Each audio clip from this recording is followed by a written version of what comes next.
mayroong buntag, mga nagsugo ko kang Kristo. Karoon, aniyan kita sa atong ikawalong adlaw sa atong misa di Atiman. Kagahapon, atong nabatian, gikan sa atong pangit, ang tema, ang paglaong alam sa pamilyang kamusta. Nini ikawalong adlaw sa atong pagsaulog sa misa di Atiman, ako ipangit kaninyo ang tema, ang paglaong sa mga masikitong, mga itaran o sinalipan. Ang mga pagkakus sa mga sakit, kanunay na usa sa mga labing akong problema nga nagpalibog sa espiritu sa tao. Amay kita mapagihon sa pakikaway bago sa tanang sakit o tagtong pag-ayaw ang mga panalangin sa maayong panglawas. Ang atong matungan ang atong papel diha sa tawhanong katilipan o sa simbahan. Kini sa kasinatian sa atong kaugalingong kaliyahon. Nga atong lagian pilabina diha sa panimalay gikan sa pagkabata ug hangtod sa pagkatigulang o nabagyagan ng mga kasakit o katulong. Ang pamilya makaiwan kita kanunay nga mga ang pinakatuol na ospital. Ang simbahan nag-awag sa kanunay pag-ampo alang sa iyang mga minahal na mga nangangos. Dili kayo ang iyang magkulang sa pag-ampo alang sa mga masakit. Ang mga tigulang nidagkanan, apan ang atong mga kapilingban, dili organisado pagkayo, aron makahatag na alang kanila. Inubanan sa gustong pagtao o praktikal na pagtagad sa ilang kaluyan o sa ilang dignidad.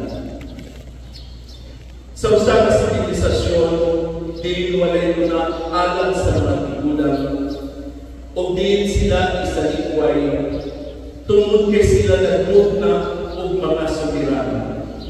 Nagdala o kagaw o sakit, yung kamatayin, nga ilang matagal-laman.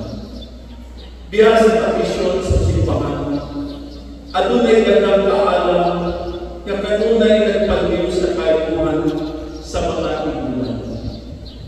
Usa ka disposisyon sa mainiton, o madasigong panagkuban ni katapusan yuto sa kinabuhi. Ang simbahan diniginuod nga mosunod sa usa ka pangunahon sa walay katayon o labi pa sa kawalay pagkagad o pagtamay ngadto sa mga tigulang. Kadaghanan sa mga tigulang nag-inusara, mahuyang luya o nag-antos sa sakit. Ang mga tigulang na nagdepende sa pagkatiman, pagtagad o mga kinahanglan sa uban. Sama sa istorya sa kinabuhi ni Jesus, ilabing na sulod sa pulo katuig sa iyang publikong ministeriya. May usap na kananin sa pagpadayang pakikagpo sa mga tao. Taliwala kanila, may pinag-espesyal na lugar alam sa mga masakitulong. Ang mga tigulang na kanunay ng bakit pag-imustakan o gibiyaan, may itinananglan ang tanan sa paglaon, ang pagtawag sa bahandi na ilang ihugtan sa ilang pagpahinatuloy. Sa ilang mga natigong na kaalam, o sa kontribusyon nga ilang mahimong pa. May katunggalan sa Kristohanong komunidad o silid na katilimban sa pag-coopera, sa pagpalingkod, sa pakiksaad, tali sa mga kaliwatan. Niadtong June 13, 2024, Naging sa ospital ang akong ugang tungod sa kakapoy, kaluya o baligyan ng tao. Nasunta nga siya adunay chronic kidney disease o ipinunda ang hemodialysis. Apat naman sa tambag sa pamilya, nakahubong kami na ay padayon ang tambal tungod sa edad na 92 years old. Mas pinili naman ang iyang kahupayan o kalidad sa kinabuhi. Samtang naa siya sa ospital, duha ka pari ang iyong kaniya sa Santalana, naghanap ng espiritual na kalipon o kalipayan. Tuod man, niatong June 25, 2024, nigawa siya sa ospital o nakahulong ang pamilya nga magpabilin siya sa balay ang maalimahan o mapalimutan sa iyo. Nagpadayon kami sa pagkalimang o paghatag kahupayan alang sa iyang nahiling na araw. Ang pamilya ng kahigala ay tamot sa pagbisita, paghatag ng suporta o pagpaamin sa panalapit, moral o spiritual na tamang. Sa balay, ako ang nagatiman sa iyang nagdagpong bangin nga panginahanglan o ganunay niya ang kaunong o pangitaon o hindi nagpakita sa iyang pagsaling kanan. Sa iyang katapusan duha ka semana, nagaluya na siya. Apan na pagpaglaw lang inaampot ang Santo Rosario. Ininahimong bililon nga hinilon alang sa iyong spiritual na kalipon. Sa among madaling istoryahan ay ipangutanan ako si Tatay kung sa iyang Panginoon ni Jesus sa iyang pagmamahal.